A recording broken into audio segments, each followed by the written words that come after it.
Here are two young women who've come through the virus in China. Two people who've had a very different journey. And two people now with very different things on their mind going forward. Pan is back in her tiny apartment after a 2,500-mile round trip when she was forced to stay with her parents. Now, given it's all started here in China, she's worried about what the world outside will think of her. 我很担心，因为这件事情在网络舆论上面都已经评价的非常多。我作为中国人，我觉得我们中国是不用担心这个问题的。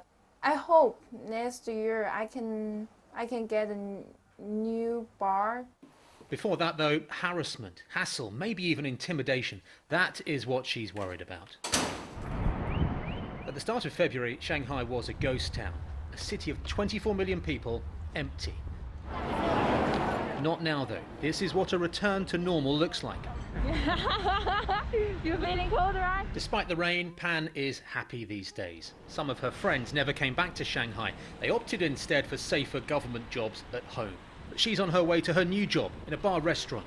She is saving, though.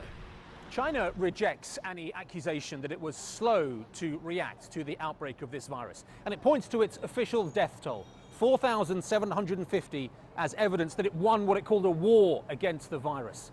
All of which means you get this: normal life has pretty much resumed. The economic recovery was quick. China kept people working by borrowing to build, yet again. But simply put, some think it's ended up with people making a lot of stuff, but not really buying a lot of stuff. We do know that unemployment among migrant workers has been higher. We also know, when you look at the breakdown of consumption, certain items, expensive items, luxury cars, for example, consumption there has grown very, very quickly. So that gives a sense that it's very lopsided socially as well as in terms of supply versus demand.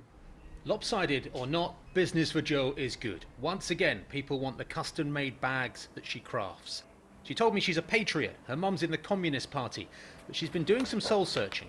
确实，中国是首当其冲是要有歉疚的，但是中国也有帮助世界各地的国家，提供各种各样力所能及的帮助，这就是在弥补自己的过失。Feeling sorry, mistakes made. It's very unusual to hear that language from someone here with party connections.